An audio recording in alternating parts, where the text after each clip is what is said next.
ونعوذ بالله من شرور أنفسنا ومن سيئات أعمالنا من يهده الله فلا مضل له ومن يضلله فلا هادي له ونشهد أن سيدنا ومولانا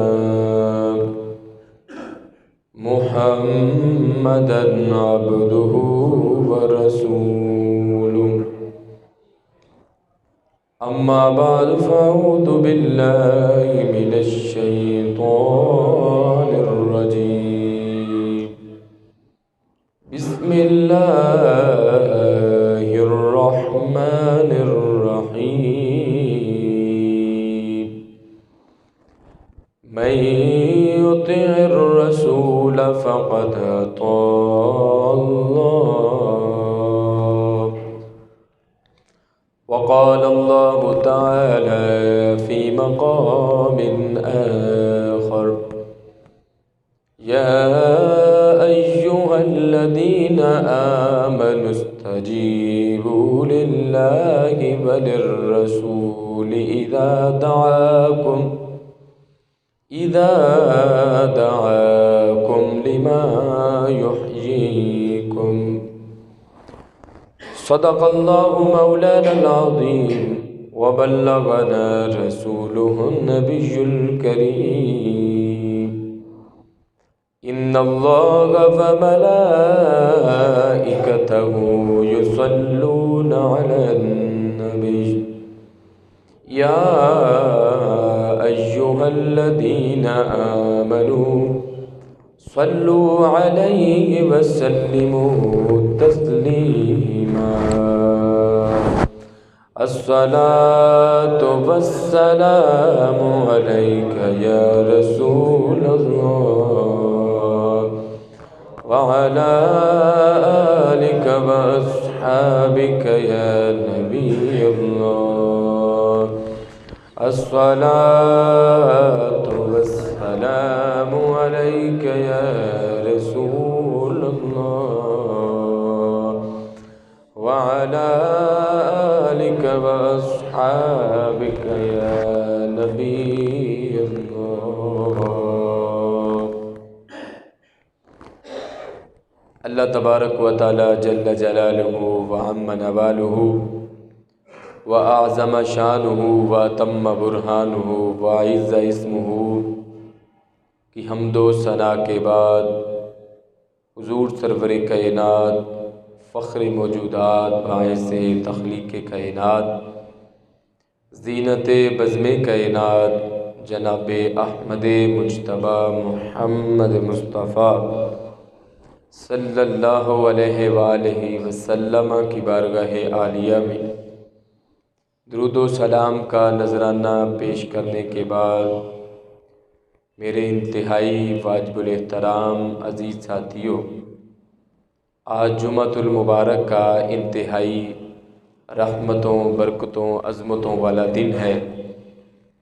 دعا ہے اللہ تعالیٰ میری اور آپ سب کی حاضری کو اپنی بارگاہ میں شرف قبولیت عطا فرمائے، اور جو احباب دور و نزدیک سے چل کے جمعۃ المبارک کے لیے احباب تشریف لاتے ہیں، اللہ تعالیٰ سب کو ہر قدم پر بے حساب اجر و ثواب عطا فرمائے۔ آج کے اس بابرکت دن میں اور بابرکت خطبے میں جس موضوع پر آپ کے سامنے لب کشائی کرنے کی سعادت حاصل کروں گا وہ انتہائی اہم موضوع ہے، جس میں اللہ کے محبوب صلی اللہ علیہ وآلہ وسلم کی عظمت و شان کا ذکر بھی ہے اور ہمارے لیے اصلاحی پہلو بھی ہیں۔ وہ ہے اطاعت رسول صلی اللہ علیہ وآلہ وسلم ہی فلاح کا ذریعہ ہے۔ اللہ کے رسول صلی اللہ علیہ وسلم کی جو بندہ اطاعت کرتا ہے اللہ تعالیٰ اس کو دنیا اور آخرت کی نعمتوں سے مالا مال فرما دیتا ہے۔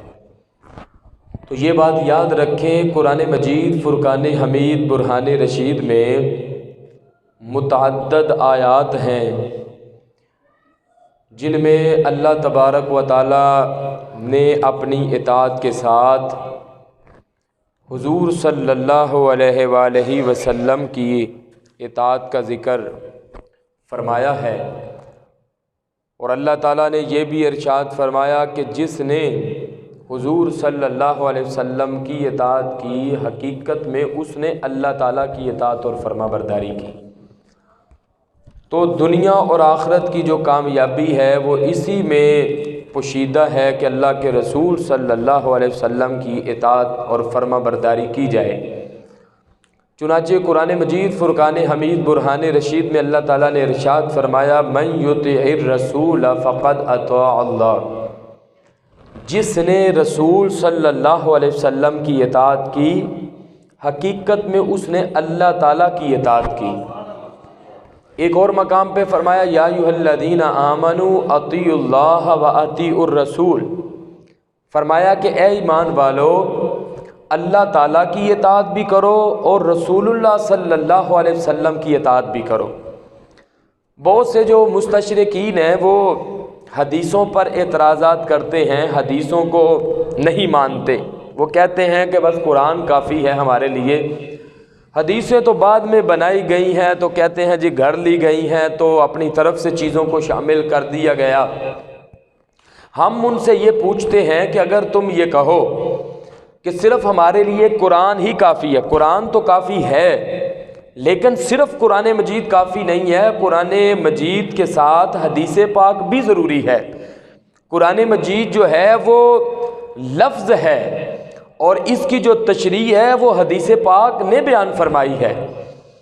اس کی سب سے بڑی مثال ہے، آپ دیکھیں کہ قرآن مجید نے فرمایا وَأَقِیمُوا الصَّلَاةَ وَآتُوا الزَّکَاةَ وَارْکَعُوا مَعَ الرَّاکعِینَ، اور نماز قائم کرو اور زکوٰۃ ادا کرو اور رکوع کرو رکوع کرنے والوں کے ساتھ۔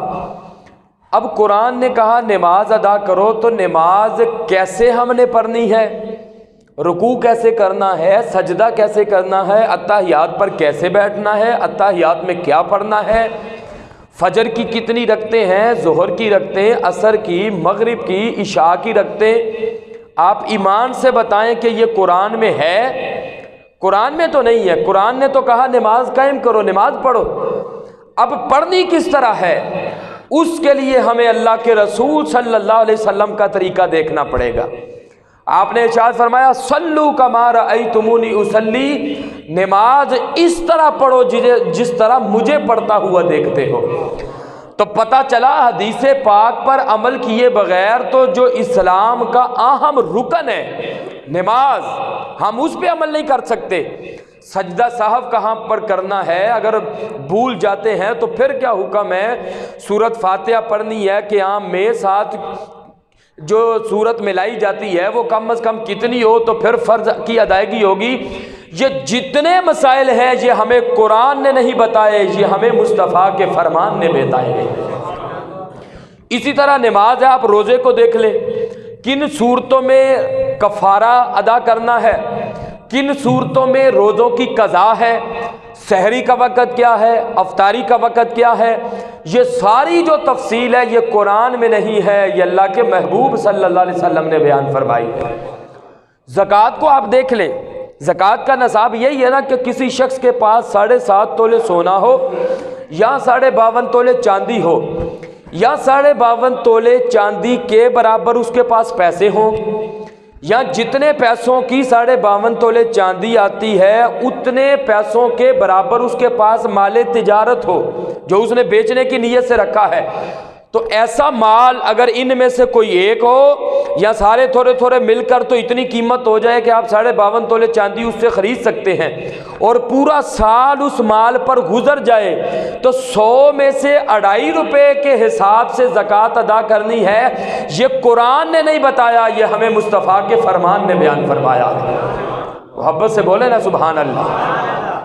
تو قرآن نے تو کہہ دیا زکوٰۃ دو، 100 میں سے 2.5 روپے پورے قرآن سے مجھے کوئی ثابت کر کے دکھا دے، باقی جو نصاب ہے سونے چاندی کا، پیسوں کا، مال تجارت کا، قرآن میں ذکر نہیں ہے۔ پتہ چلا قرآن اللہ کا کلام ہے، بالکل برحق ہے، سچا کلام ہے، کتاب ہدایت ہے، پر قرآن کو سمجھنے کے لیے اللہ کے محبوب صلی اللہ علیہ وسلم کی ذات بابرکات کا سہارا لینا ضروری ہے۔ اسی طرح آپ دیکھ لیں، حج کو دیکھ لیں، حج قرآن مجید نے کہا وَلِلَّهِ عَلَى النَّاسِ حِجُّ الْبَيْتِ مَنِ اسْتَطَاعَ إِلَيْهِ سَبِيلًا، جو وہاں کے رستے کی قدرت رکھتا ہے، اس کے پاس گھر کے جو اخراجات ہیں، اس کے علاوہ اتنے پیسے ہیں، وہ حج کر سکتا ہے، تو اس پر فرض ہے۔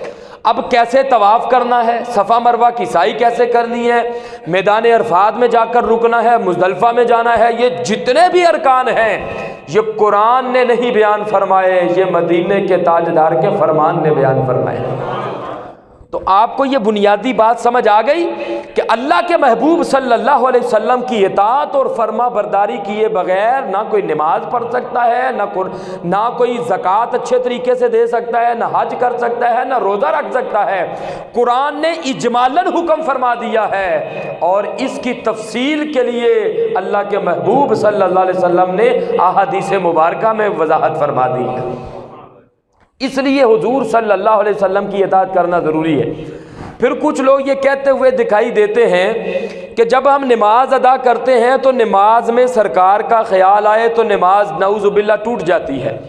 میں ایک ایسی دلیل آپ کو دینے لگا ہوں، یہ ویڈیو بھی بن رہی ہے، عظمت اتاری صاحب اس کو یوٹیوب پر بھی کرتے ہیں، آپ دیکھنا چاہیں تو وہاں پر بھی دیکھ سکتے ہیں، فیس بک پر بھی دیکھ سکتے ہیں، آپ ان سے پوچھ سکتے ہیں جس چینل پہ کرتے ہیں۔ تو میں ذمہ داری سے عرض کر رہا ہوں یہ بات کہ سرکار کا خیال آئے تو نعوذ باللہ نماز ٹوٹ جاتی ہے۔ آپ ایمان سے بتائیں، جب ہم اللہ اکبر کہہ کے اپنے ہاتھوں کو باندھتے ہیں تو یہ اللہ نے تو نہیں فرمایا کہ ایسے ہاتھ باندھو، قرآن میں تو ہے نماز پڑھو۔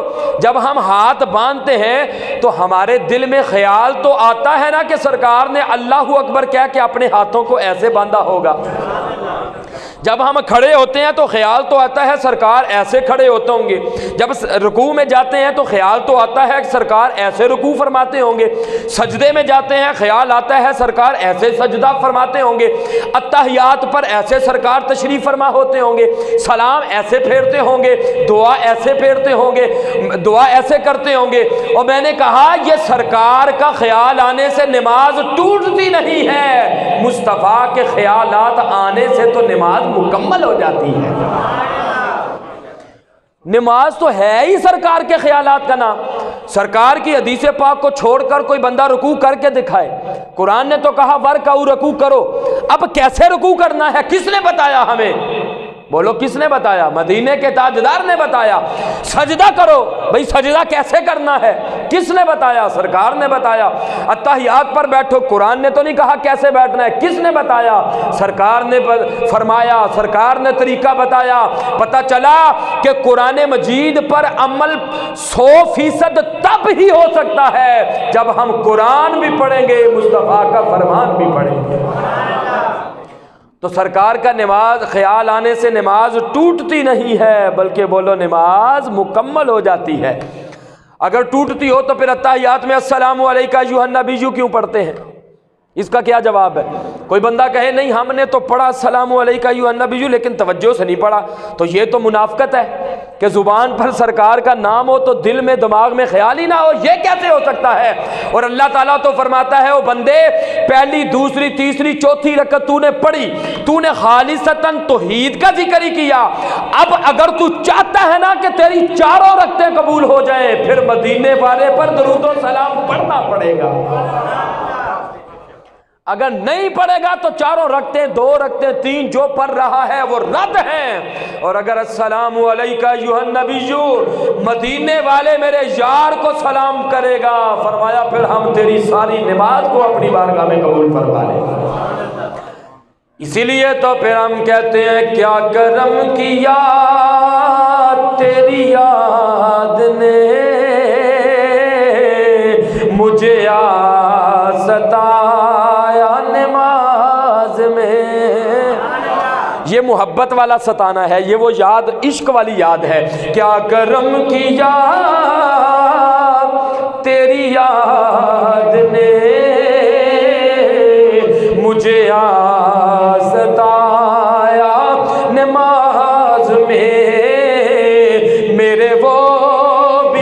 سجدے ادا ہوئے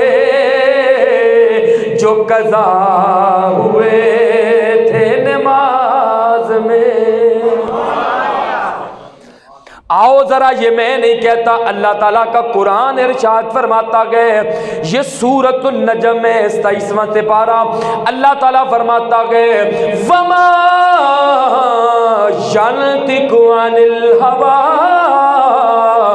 ان هو الا وحی یوحی۔ فرمایا اللہ کے محبوب صلی اللہ علیہ وآلہ وسلم اپنی مرضی سے کلام نہیں فرماتے، اس وقت کلام فرماتے ہیں جب اللہ کی طرف سے بولنے کا حکم دیا جاتا ہے۔ یہ اللہ کا قرآن میں پڑھ رہا ہوں۔ اسی طرح اللہ تعالیٰ قرآن مجید میں ارشاد فرماتا گئے، جب غزوہ بدر کے موقع پر اللہ کے محبوب صلی اللہ علیہ وسلم نے ہاتھ میں کینکریوں کو لیا، کفار کی طرف پھینکی، وہ اندھے ہو گئے، وہ کہنے لگے اللہ کے رسول نے ہماری طرف کینکریاں پھینکی ہیں۔ ابھی اللہ کا قرآن ہے، سورۃ انفال ہے، اس کی آیت نمبر 17 گئے۔ سبحان اللہ۔ اللہ کیا فرماتا ہے؟ وہ کینکریاں تو سرکار نے پھینکی تھی، لیکن اللہ نے فرمایا سورۃ انفال آیت نمبر 17 فرمایا وما رمیتا اذ رمیتا ولکن اللہ رما۔ فرمایا یہ جو کینکریاں تمہاری طرف پھینکی ہیں یہ مصطفیٰ نے نہیں پھینکی، یہ تو اللہ تعالیٰ نے پھینکی ہے۔ پتہ چلا پھینکی تو سرکار نے تھی، لیکن سرکار کے پھینکنے کو اللہ تعالیٰ فرما رہا ہے یہ تو اللہ تعالیٰ نے پھینکی ہے۔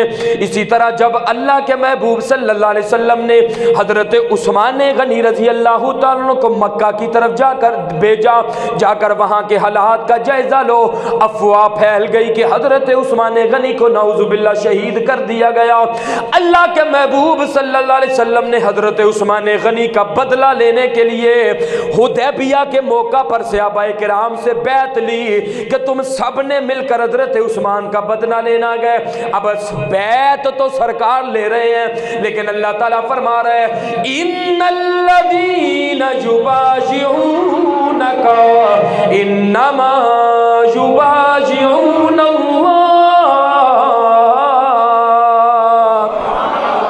فرمایا یہ جو سرکار کے ہاتھ پر بیعت کر رہے ہیں یہ مصطفیٰ کے ہاتھ پر بیعت نہیں کر رہے، یہ تو اللہ کے دست قدرت پر بیعت کر رہے ہیں۔ اب اس کا کیا کوئی بندہ جواب دے گا؟ کر تو ظاہری طور پر سرکار رہے ہیں، لیکن اللہ تعالیٰ فرما رہا ہے نہیں، سرکار نہیں بیعت کر رہے، یہ تو اللہ تعالیٰ بیعت فرما رہا ہے۔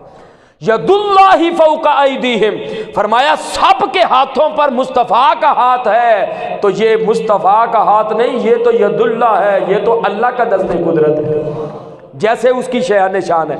تو پتہ چلا کہ سرکار کے کام کرنے کو اللہ تبارک و تعالیٰ اپنا کرنا ارشاد فرما رہا ہے۔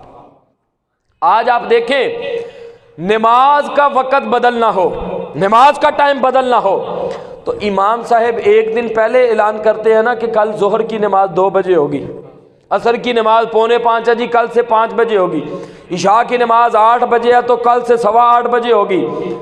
اب توجہ فرماؤ کہ سرکار دو جہاں صلی اللہ علیہ وسلم نماز ادا فرما رہے ہیں، تو آپ نے ابھی زبان مبارک سے کچھ کہا نہیں، 2 رکعتیں آپ نے پڑھی تھی، ظہر کی نماز تھی، بعض نے کہا عصر کی نماز تھی، 2 رکعتیں پڑھی تو دل میں خیال آیا کہ یہودی تانا دیتے ہیں کہ یہ کیسے رسول ہیں کہ ان کا اپنا قبلہ کوئی نہیں، ہمارا جو بیت المقدس ہے اس طرف رخ کر کے نماز ادا کرتے ہیں، تو دل میں خیال آیا کہ ہمارا قبلہ اگر بیت اللہ بن جائے، محبت سے بولے نا سبحان اللہ ذرا، دل میں خیال آیا، ابھی زبان مقدس سے اللہ کے محبوب صلی اللہ علیہ وسلم نے کچھ ارشاد نہیں فرمایا تھا، اللہ نے قرآن نازل فرما دیا قد نرى تقلب وجهك في السماء فلنولينك قبلة ترضاها۔ فرمایا اے پیارے حبیب صلی اللہ علیہ وسلم ہم آپ کے چہرے مبارک کو آسمان کی طرف اٹھتا ہوا دیکھ رہے ہیں، ان قریب ہم آپ کا قبلہ وہی بنا دیں گے جس پر آپ راضی ہیں۔ آگے فرمایا فَوَلِّ وَجْهَكَ شَطْرَ الْمَسْجِدِ الْحَرَامِ، فرمایا جو مسجد حرام ہے، جو بیت اللہ گئے، اپنے چہرے مبارک کو ادھر پھیر لیجئے۔ اب نماز ادا کر رہے ہیں، دوران نماز جب سرکار نے بیت المقدس سے بیت اللہ کی طرف رخ کیا تو صحابہ کرام نے ایک لمحے کے لیے بھی نہیں سوچا یہ کیا ہو گیا، ہم تو نماز ادا کر رہے ہیں، اپنی جگہ کو تبدیل کریں گے سینہ پھر جائے گا، نماز تو ٹوٹ جائے گی۔ انہوں نے کہا قبلہ بیت المقدس ہے یا بیت اللہ گئے، وہ تو مصطفیٰ جانے، ہم تو مصطفیٰ کو جانے۔ یہ چھوٹی بات ہے کوئی؟ نماز ادا کرتے ہوئے قبلے کو تبدیل کیا تو صحابہ کرام نے یہ نہیں سوچا کہ بھئی اللہ کی نماز ہے، نماز تو ٹوٹ جائے گی۔ انہوں نے نہیں سوچا کہ خیال آیا تو نماز نعوذ باللہ ٹوٹ جائے گی۔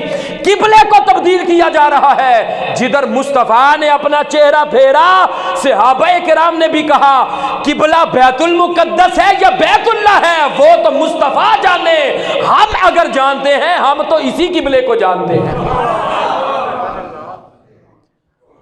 می وریا کستوریاں دا جدوں یار نچوریاں زلفاں، قبلہ ادھر بنیا سائم جدھر یار نے موریاں زلفاں۔ یہ اللہ کے محبوب صلی اللہ علیہ وسلم کی عظمت و شان ہے۔ تو اللہ تعالیٰ نے بھی گویا فرمایا کہ نماز جو ہے وہ تو بعد میں مکمل ہوگی، میرے مصطفیٰ کی جو رضا ہے وہ پہلے مکمل ہوگی۔ آج ٹائم بدلنا ہو تو ایک دن پہلے بتایا جاتا ہے، وہاں پر قبلہ تبدیل کیا جا رہا ہے۔ اور قرآن مجید میں اللہ تعالیٰ نے فرمایا صحابہ کرام پر یہ ایک بہت بھاری وقت تھا، ہم نے دیکھنا چاہتے تھے کہ دیکھتے ہیں کہ قبلے کی طرف کون جاتا ہے اور مصطفیٰ کی طرف کون جاتا ہے۔ کو خشک طبیعت کا بندہ ایمان کا کمزور ہوتا تو وہ یہ نہ کرتا، لیکن صحابہ کرام وہ تھے جن کے ایک ایک بال میں عشق مصطفیٰ کا جذبہ تھا۔ انہوں نے دیکھا سرکار نے اپنا رخ پھیر لیا، انہوں نے بھی فوراً نماز کی حالت میں مصطفیٰ کے نقش قدم پر چلتے ہوئے اپنا رخ قبلے کی طرف فرما لیا۔ قرآن مجید کے ایک اور مقام پہ اللہ تعالیٰ نے ارشاد فرمایا، یہ نامہ سے پارہ ہے، فرمایا یا ایھا الذین آمنوا استجیبوا للہ وللرسول اذا دعاکم لما یحییکم، فرمایا کہ اے ایمان والو تم جس حالت میں بھی ہو، جب تمہیں اللہ رسول بلائے تو فرمایا کہ فوراً تم ان کی بارگاہ میں حاضر ہو جاؤ۔ اب اللہ تعالیٰ نے تو بلانا نہیں کسی کو، سرکار نے ہی بلانا تھا اپنے وقت میں۔ تو حضرت سعید بن معلہ رضی اللہ تعالیٰ نماز ادا کر رہے تھے تو ادھر سرکار نے آواز دی تو وہ سوچ میں پڑ گئے کہ ایک طرف نماز ہے دوسری طرف مصطفیٰ کا فرمان ہے تو کیا کیا جائے۔ سوچا کہ نماز مکمل کر کے ہی سرکار کی بارگاہ میں حاضر ہوتا ہوں۔ جب نماز مکمل کی تو سرکار نے فرمایا بھائی میں نے تمہیں بلایا تھا تو تم آئے کیوں نہیں؟ عرض کیا یا رسول اللہ صلی اللہ علیہ وسلم میں نماز ادا فرما رہا تھا۔ آپ نے کیا فرمایا؟ آپ نے فرمایا سعید بن معلہ اگر میں ہی نہ ہوتا تو تجھے نماز کہاں سے ملتی؟ نماز تو میرا صدقہ ملی ہے، روزہ تو سرکار کا صدقہ ملا ہے، زکوٰۃ تو سرکار کا صدقہ ملی ہے، اور قرآن تو مصطفیٰ کا صدقہ ملا ہے، انبیاء کو نبوت تو مصطفیٰ کا صدقہ ملی ہے، رسولوں کو رسالت تو اس مدینے کے تاجدار کا صدقہ ملی ہے۔ ہاں اگر مجھے اور آپ کو رحمان بھی ملا ہے تو مصطفیٰ کا صدقہ ہمیں ملا۔ سرکار دو جہاں صلی اللہ علیہ وسلم نے فرمایا اگر میں ہی نہ ہوتا تو نماز کیسے ملتی؟ اور سرکار نے کیا فرمایا؟ فرمایا اے سعید بن معلہ کیا تو نے اللہ کا قرآن نہیں پڑھا؟ یا ایھا الذین آمنوا استجیبوا للہ وللرسول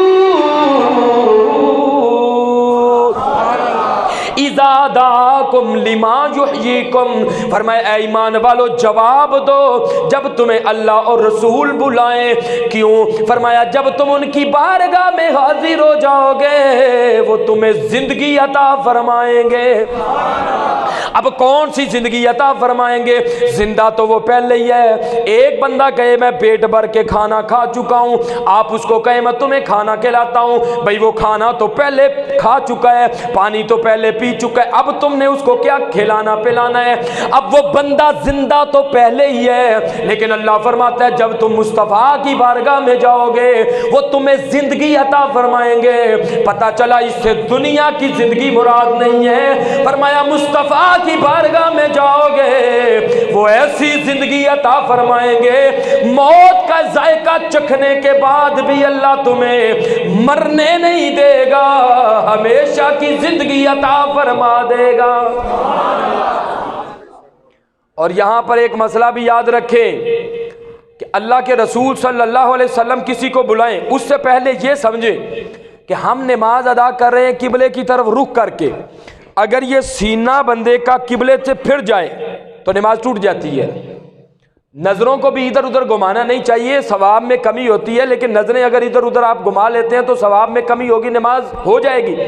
لیکن ایک بندہ اگر سینے کو قبلے سے پھیر لیتا ہے تو نماز ٹوٹ جاتی ہے. یہاں پر مسئلہ یاد رکھو، اللہ کے رسول صلی اللہ علیہ وسلم جس کو بلائیں اس کو کسی کام پر بھیج دیں، جاؤ یہ سبزی لے کر آؤ، جاؤ یہ فلاں کام کر کے آؤ.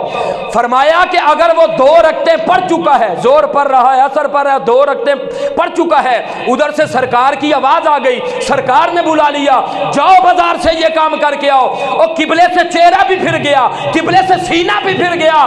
فرمایا جب واپس آئے گا تو نماز کو شروع سے پڑھنے کی ضرورت نہیں ہے، جہاں پر نماز کو چھوڑا تھا وہیں سے نماز کو جاری رکھے گا. اور تم کہتے ہو سرکار کے خیال سے نماز ٹوٹ جاتی ہے. سرکار تو بلائیں تو 5 گھنٹے بھی لگ جائیں، فرمایا نماز ٹوٹی نہیں ہے. جتنی دیر وہ سرکار کے کام میں رہے گا اتنی دیر اللہ اس کو نماز کا اجر و ثواب عطا فرمائے گا. جنہاں نو سمجھ آئیے ذرا محبت نہ بولو نا سارے سبحان اللہ. تو اللہ تعالیٰ فرما رہا ہے جب تمہیں اللہ اور اس کا رسول بلائے. اب یہاں پر ایک باریک بات ہے، میں اس طرف جانا نہیں چاہتا تھا لیکن آپ سمجھ جائیں گے. 2 کی بات ہو نا، مثلا میں تمہیں کہتا ہوں کہ یہ مشتاق صاحب اور باجوہ صاحب جب تمہیں بلائے تو تم حاضر ہو جاؤ. یہ جملہ گرامر کے اعتبار سے غلط ہے، صحیح ہے؟ غلط ہے. یہ 2 بلائے تو آپ کہیں گے بلائے نہیں بلائیں آئے گا، جمع آئے گا نا، 2 ہے تثنیہ ہے تو آگے جو ضمیر ہے وہ بھی تو جمع کی آئے گی نا. لیکن اللہ تعالیٰ نے جو قرآن میں فرمایا وہ 2 کا ذکر ہے، اللہ اور اس کے رسول کا. آگے جو ضمیر ہے وہ تو تثنیہ کی صیغہ تثنیہ کا آنا چاہیے تھا، لیکن ایک ہے. فرمایا اللہ رسول بلائیں نہیں، اللہ رسول بلائے. کیوں؟ فرمایا کہ ذاتیں 2 ہیں لیکن دونوں کی پکار ایک ہے. یہ قرآن مجید ہے، آپ بعد میں ترجمہ دیکھ سکتے ہیں. بلائیں نہیں، فرمایا بلائے. حالانکہ ذاتیں تو 2 ہیں، اللہ ایک الگ ہے، وہ خالق ہے، یہ مخلوق ہے. اور فرمایا کیا ہوا ذاتیں 2 ہیں دونوں کی پکار تو ایک ہے نا. جو مصطفیٰ کا پکارنا ہے وہی خدا کا پکارنا ہے.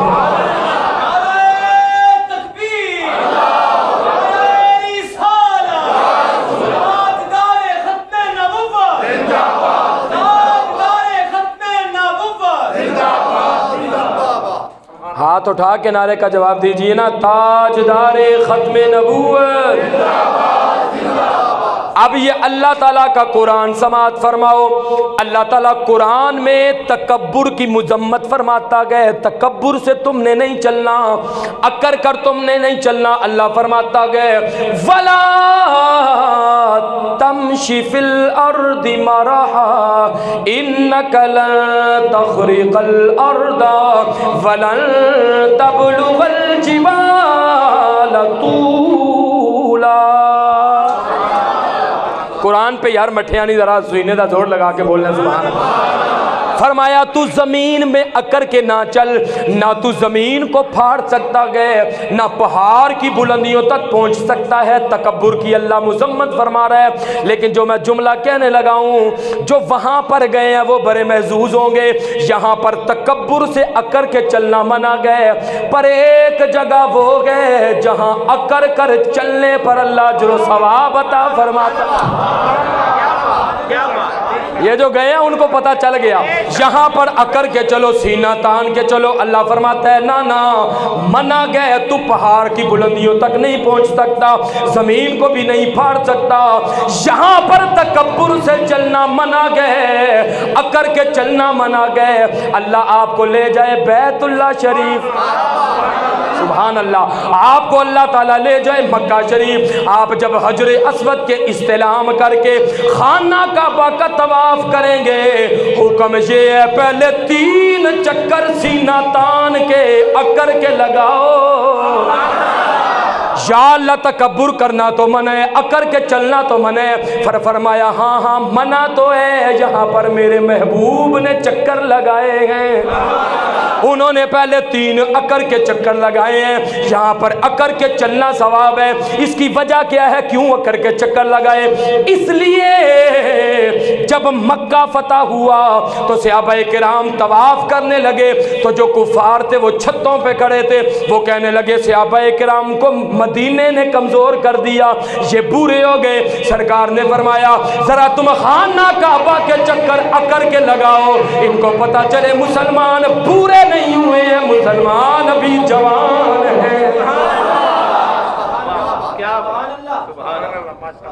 اب کیوں خانہ کعبہ کے 3 اکر کے رمل اس کو کہا جاتا ہے نا، پہلے 3 چکر وہ چادر لے کر تو اکر کے لگاؤ پہلوانوں کی طرح، کیوں؟ حالانکہ تکبر سے اکر کے چلنا تو منع ہے۔ فرمایا منع تو ہے، جس کو مصطفیٰ منع فرما دے وہ منع ہے، جس کو پسند فرما دے اس کو اللہ بھی پسند فرما لیتا۔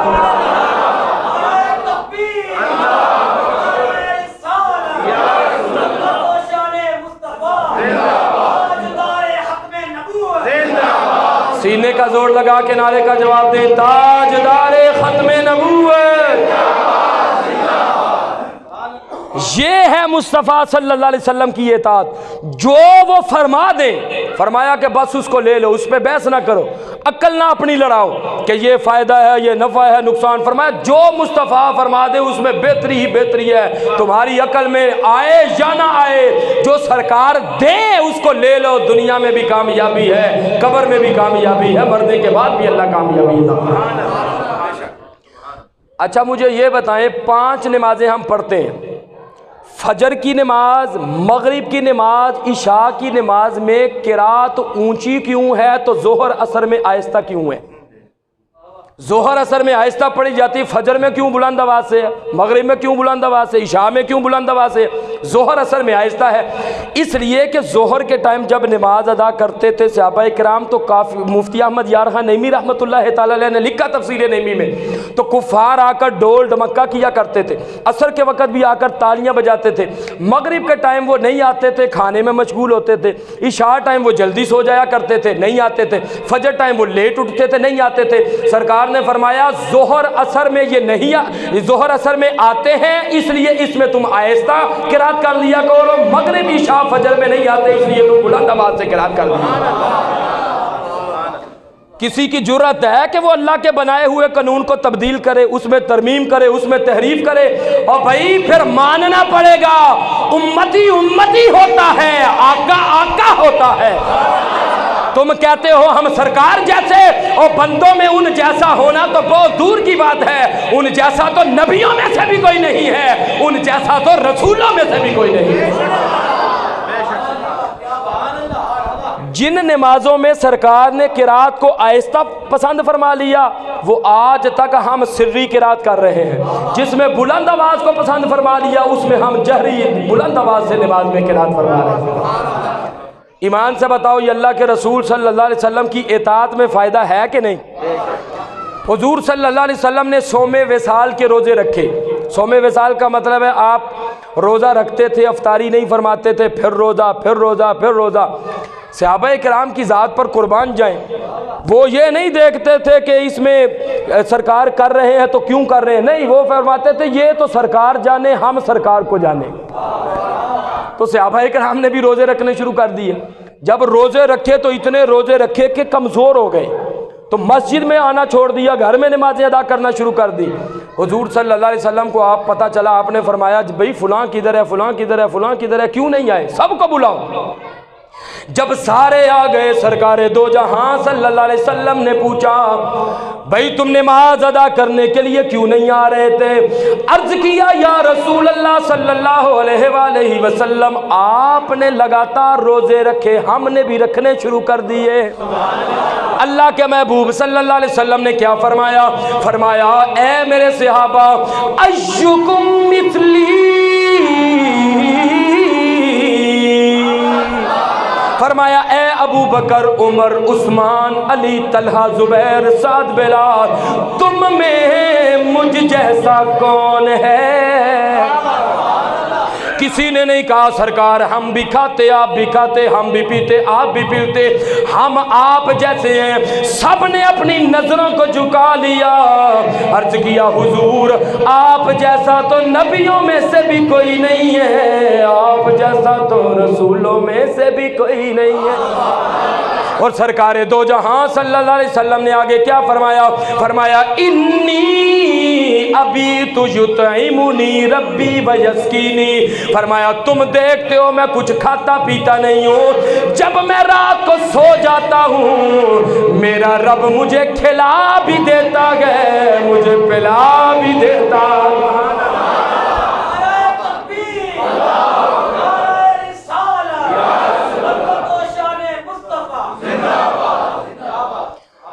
اسی لیے تو سلطان العارفین فرماتے ہیں، سبحان اللہ، آپ اسی لیے فرماتے ہیں یہ سمجھ اسی کو آ جائے گی جس کی زبان پر قرآن ہو، دل میں قرآن والے کی محبت ہو۔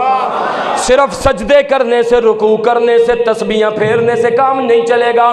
فرماتے ہیں کہ تسبیح پھری تے دل نہ پھریا، تسبیح پھری تے دل نہ پھریا، تے کی کرنا تسبیحاں نوں پھڑ کے۔ ذرا سینے دا زور لگا کے کہو نا ذرا، چلے کٹے تے کچھ نہ کھٹیا، کی کرنا چلیا فر کے۔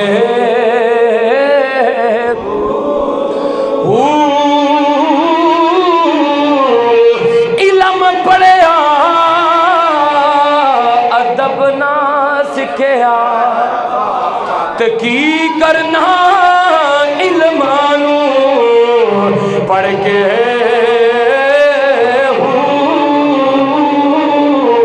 جاگ بنا دودھ جم دینا بہاہوں، جاگ بنا دودھ جم دینا بہاہوں، پاویں لال ہو بن کے کر کے۔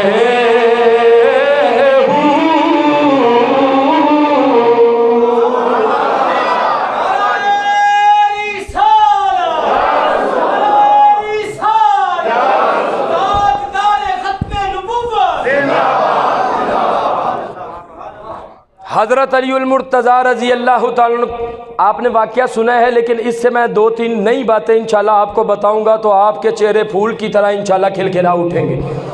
جب اللہ کے محبوب صلی اللہ علیہ وسلم نے نماز عصر ادا فرما لی تھی تو حضرت علی المرتضیٰ رضی اللہ تعالیٰ نے ابھی نماز عصر ادا کرنی تھی، تو مقام صحابہ کے موقع پر حضور صلی اللہ علیہ وسلم نے حضرت علی المرتضیٰ رضی اللہ تعالیٰ کی گود میں اپنا سر مبارک رکھا تو سرکار نے آرام فرمانا شروع کر دیا۔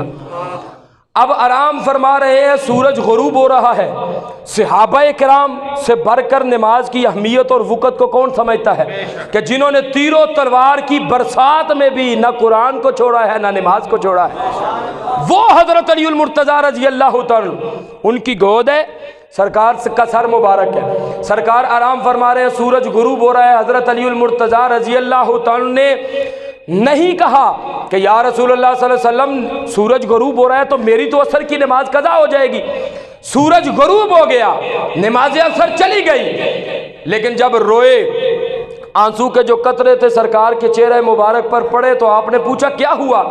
عرض کیا یا رسول اللہ صلی اللہ علیہ وسلم عصر کی نماز قضا ہو گئی، سورج غروب ہو گیا تو میں نے آپ کو نہیں ہلایا تاکہ بے ادبی نہ ہو جائے۔ حضرت علی نے بھی یہی کہا ہوگا، نمازیں گر قضا ہوں پھر ادا ہوں، یہ صرف عشق والوں کے لیے ہے۔ نمازیں گر قضا ہوں پھر ادا ہوں، نگاہوں کی قضائیں کب ادا ہوں۔ حضرت علی نے بھی فرمایا نماز عصر چھوڑ دوں گا، نماز عشق چھوڑوں تو کیوں چھوڑوں، وفا کے سلسلے کی یہ رسم چھوڑوں تو کیوں چھوڑوں۔ سورج غروب ہو گیا، سرکار اٹھے، آپ نے فرمایا کہ علی پریشان کیوں ہوتا ہے، سورج بھی اپنا ہی ہے، چاند بھی اپنا ہی ہے، سورج بھی اپنا، چاند بھی اپنا، زمین بھی اپنی، آسمان بھی اپنا ہے، رب بھی اپنا ہے۔ فرمایا کہ علی بتا نماز عصر قضا ادا کرنا چاہتا ہے؟ ادا۔ عرض کی حضور ادا ہو جائے تو کیا بات ہے؟ سرکار اٹھے، آپ نے دعا کی کہ یا اللہ تیرا بندہ علی تیرے اور تیرے رسول کی اطاعت میں تھا، اس شہادت کی انگلی سے سورج کو اشارہ کیا، سورج واپس عصر کے مقام پر آ گیا۔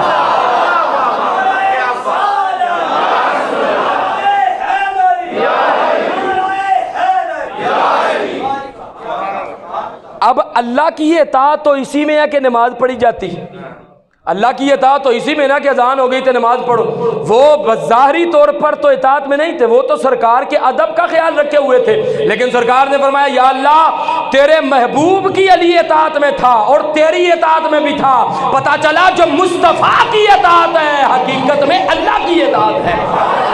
سارے بولو یار، یہ پیچھے والے بھی بولو سبحان اللہ۔ ایک بات چونکہ بڑی وزنی تھی تو میں نے کہا شاید کسی کو ہضم نہ ہو، محبت والوں کو تو ویسے حوالے کی ضرورت نہیں ہوتی، لیکن چونکہ ویڈیو بن رہی ہوتی ہے شاید بعد میں کسی کے پاس جائے تو وہ کہے قاری صاحب نے شاید ایسی بات کر دی ہے، تو میں یہ آپ کے سامنے بخاری شریف لے کے آیا ہوں حوالے کے طور پر۔ اس کی دوسری جلد ہے جو میرے پاس ہے، فرید بک سٹال سے چھپی ہے، اور کتاب کا ہے کتاب بدء الخلق، کتاب بدء الخلق، اور اس کا پیج نمبر ہے 221۔ حدیث پاک میں حضور صلی اللہ علیہ وسلم نے حضرت ابو ذر غفاری رضی اللہ تعالیٰ سے پوچھا کہ اے ابو ذر کیا تجھے پتہ ہے کہ جب سورج غروب ہوتا ہے تو کہاں جاتا ہے، کیا کرتا ہے؟ انہوں نے عرض کیا یا رسول اللہ صلی اللہ علیہ وسلم اللہ جانتا ہے اور اللہ کا رسول جانتا ہے۔ دیکھو عقیدہ دیکھو، انہوں نے یہ نہیں کہا اللہ جانتا ہے، آج کہتے ہیں نا اللہ ہی کافی ہے، صرف اللہ ہی کافی ہے، نہیں، اللہ بھی کافی ہے، اللہ کے رسول بھی کافی ہے، صرف اللہ نہیں جانتا، اللہ بھی جانتا ہے اور اللہ کی عطا سے مصطفیٰ بھی جانتے ہیں۔ تو حضور صلی اللہ علیہ وسلم نے کیا فرمایا، ٹائم چونکہ مختصر ہے میں اختصار کے ساتھ پڑھنا چاہتا ہوں، آپ نے ارشاد فرمایا کہ اے ابو ذر جب یہ سورج غروب ہوتا ہے نا تو فَإِنَّهَا تَذْهَبُ حَتَّى تَسْجُدَ تَحْتَ الْعَرْشِ، تو سورج غروب ہونے کے بعد عرش کے نیچے جا کر سورج اللہ کو سجدہ کرتا ہے۔ بولو کیا کرتا ہے؟ اللہ کو۔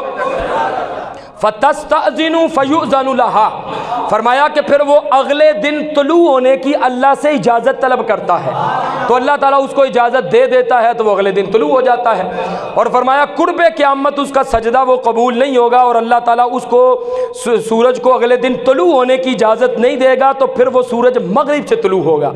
اب یہ بخاری شریف دوسری جلد کتاب بدء الخلق باب ہے، 221 صفحہ ہے، یہ میں نے آپ کو بتا دیا، بعد میں دیکھنا چاہیں تو آپ دیکھ سکتے ہیں۔ اب میں آپ سے پوچھنا چاہتا ہوں جب سورج غروب ہوا تو وہ کہاں پر تھا؟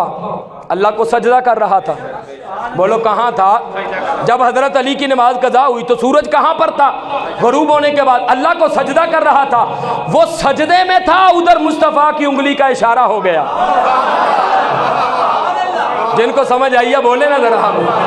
وہ اللہ کو سجدہ کر رہا تھا، بخاری شریف میں ہے۔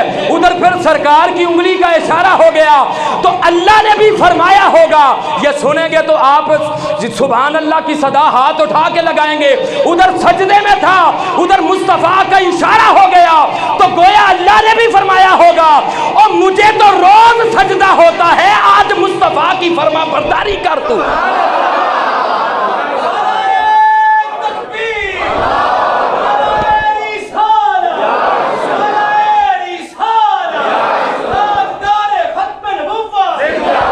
کیوں جی؟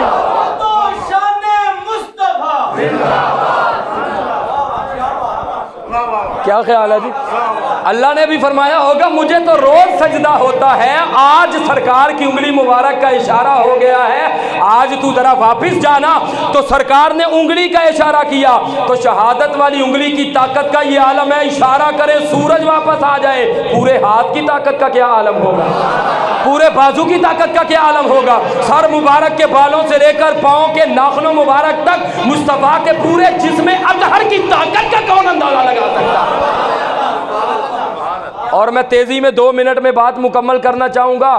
سارے صحابہ کرام جب نماز پڑھتے تھے وہ سورج کو دیکھتے تھے، کبھی سورج نے کسی کو نہیں دیکھا تھا۔ حضرت علی بھی سورج کی طرف دیکھ کر ظہر عصر مغرب اس طرح نمازیں پڑھا کرتے تھے۔ ایک مرتبہ سرکار پر نماز قربان کی، سرکار نے نماز ادا فرمائی، قضا نہیں ہوئی، ادا کی، اور فرمایا کہ تو نے مجھ پہ نماز قربان کی ہے، پہلے تو سورج کو دیکھتا تھا، اب سورج علی کو دیکھ رہا ہے۔ اب سورج علی کو دیکھ رہا ہے۔ آپ ناز دیکھیں نا، کب علی کی نماز مکمل ہوگی میں غروب ہو جاؤں گا، کب علی کا سجدہ مکمل ہوگا میں غروب ہو جاؤں گا۔ مولا علی نے واری تیری نیند پر نماز، وہ بھی اثر جو سب سے اعلیٰ خطر کی ہے۔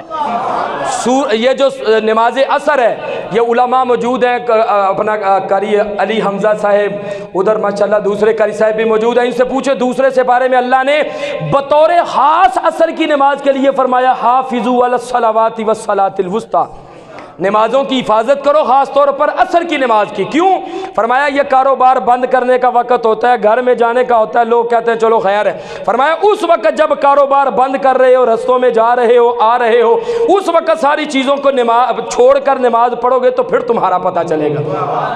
سب سے جو اعلیٰ نماز جس کی حفاظت کا ذکر اللہ نے قرآن میں فرمایا، تو مولا علی نے واری تیری نیند پر نماز، وہ بھی اثر جو سب سے اعلیٰ خطر کی ہے۔ آگے سنیں گے تو انشاءاللہ مجھے نہیں کہنے کی ضرورت پڑے گی، بولو سبحان اللہ، بلکہ صدیق غار میں جان ان پہ دے چکے۔ ادھر نماز واری جا رہی ہے، ادھر جان واری جا رہی ہے۔ مولا علی نے واری تیری نیند پر نماز، وہ بھی اثر جو سب سے اعلیٰ خطر کی ہے، بلکہ صدیق غار میں جان ان پہ دے چکے، اور حفظ جان تو جان فروز غرر کی ہے۔ ہاں تو نے انہیں جان دی، انہیں پھیر دی نماز، پر وہ تو کر چکے جو کرنی بشر کی ہے، لہذا ثابت ہوا جملہ فرائض فرو ہے، اصل الاصول بندگی استاج بر کی ہے۔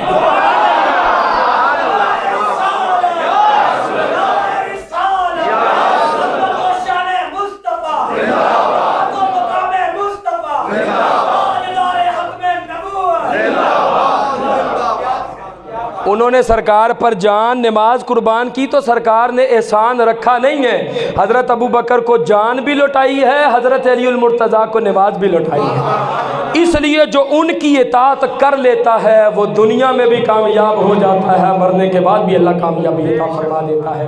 اللہ تعالیٰ کی بارگاہ میں دعا ہے۔